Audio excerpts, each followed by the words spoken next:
What's up, everybody, and welcome back to another episode of Crazy Stories. And today, we're going to get into the story of Richard Ramirez, aka the Night Stalker. Richard Ramirez was an American serial killer, serial rapist, and burglar. His highly publicized home invasion crime spree terrorized the residents of the greater Los Angeles area and later the residents of the San Francisco area from June 1984 until August 1985. Prior to his capture, Ramirez was dubbed the Night Stalker by the news media. He used a wide variety of weapons, including handguns, knives, a machete, a tire iron, and a hammer. Ramirez, who claimed to be a Satanist, never expressed any remorse for his crimes. The judge who upheld Ramirez's 19 death sentences remarked that his deeds exhibited cruelty and viciousness beyond any human understanding. Ramirez was born in El Paso, Texas on February 29, 1960, the youngest of Julian and Mercedes Ramirez's 5 children. His father, Julian, a Mexican national, Mexico policeman who later became a laborer on the Santa Fe Railroad, was prone to fits of anger that often resulted in physical abuse. As a 12-year-old, Richard, or Richie, as he was known to his family, was strongly influenced by his older cousin, Miguel Ramirez, a decorated U.S. Army combat veteran, who often bragged of his gruesome exploits during the Vietnam War. He shared Polaroid photos of his victims, including Vietnamese women he had raped. In some of the photos, Mike posed with the badly beaten head of a woman he had abused. Ramirez, who had begun smoking marijuana at the age of 10, bonded with Mike over joints and gory war stories. Mike taught his young cousin some of his military skills, such as killing with stealth. Around this time, Ramirez began to seek escape from his father's violent temper by sleeping in a local cemetery. Ramirez was present on May 4, 1973, when his cousin Mike fatally shot his wife Jessie in the face with a .38 caliber revolver during a domestic argument. After the shooting, Ramirez became sullen and withdrawn from his family and peers. Later that year, he moved in with his older sister Ruth and her husband Roberto, an obsessive peeping Tom, who took Richie along on his exploits.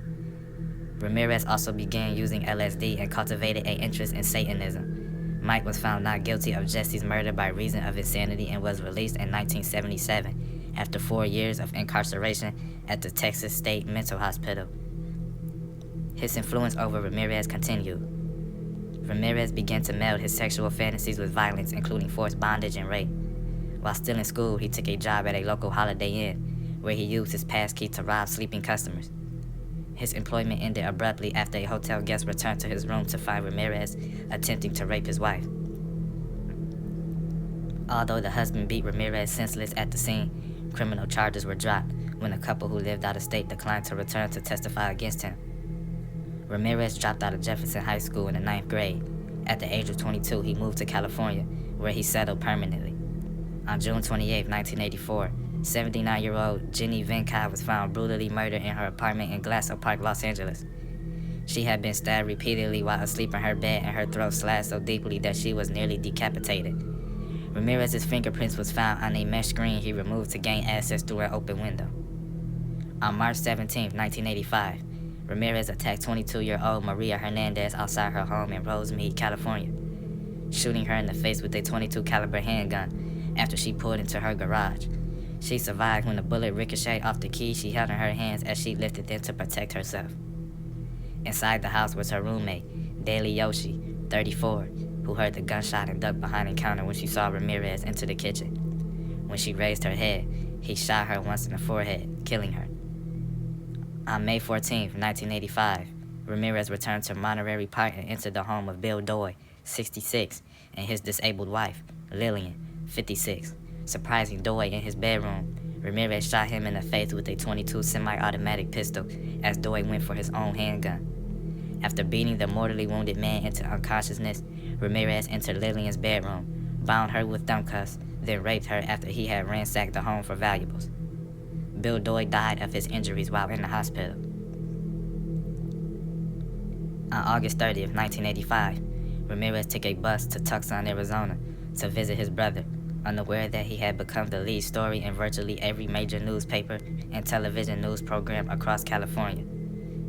After failing to meet his brother, he returned to Los Angeles early on the morning of August 31st. He walked past police officers who were staking out the bus terminal in hopes of catching the killer, should he attempt to flee on an outbound bus and into a convenience store in East Los Angeles. After noticing a group of elderly Mexican women fearfully identifying him as El Matador, Ramirez saw his face on the front pages on a newspaper rack and fled the store in a panic.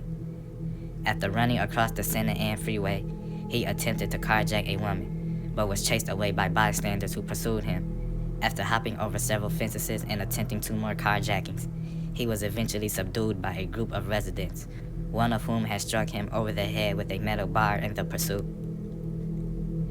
The group held Ramirez down and relentlessly beat him until the police arrived and took him into custody. Jury selection for the trial began on July 22, 1988. At his first court appearance, Ramirez raised a hand with a pentagram drawn on it and yelled, "Hail Satan!" On August 3, 1988, the Los Angeles Times reported that some jail employees overheard Ramirez planning to shoot the prosecutor with a gun, which Ramirez intended to have smuggled into the courtroom. Consequently, a metal detector was installed outside and intensive searches were conducted on people entering. On August 14th, the trial was interrupted because of the jurors Phyllis Singletary did not arrive at the courtroom. Later that day, she was found shot to death in her apartment. The jury was terrified as they could not help wondering whether Ramirez had somehow directed this event from inside his prison cell, and whether he could reach other jurors. However, it was ultimately determined that Ramirez was not responsible for Singletary's death, as she was shot and killed by her boyfriend, who later committed suicide with the same weapon in a hotel. The alternate juror who replaced Singletary was too frightened to return to her home. On September 20th, 1989, Ramirez was convicted of all charges: 13 counts of murder, 5 attempted murders, 11 sexual assaults, and 14 burglaries. During the penalty phase of the trial on November 7, 1989, he was sentenced to die in California's gas chamber. He stated to reporters after the death sentences, "Big deal. Death always went with the territory. See you in Disneyland." The trial cost $1.8 million, which at the time made it the most expensive in the history of California, until surpassed by the O.J. Simpson's murder case in 1994. Psychiatrist Michael H. Stone describes Ramirez as a made psychopath, as opposed to a born psychopath. He says that Ramirez's personality disorder contributed to his indifference to the suffering of his victims and his untreatability. Ramirez died of complications secondary to B-cell lymphoma at Marin General Hospital in Green Bay, California, on June 7, 2013. He had also been affected by chronic substance abuse and chronic hepatitis C viral infection. At 53 years old, he had been on death row for more than 22 years. And there you have it. That's the story of Richard Ramirez. Be sure to like, comment, and subscribe. Y'all have a good one. I'm out of here.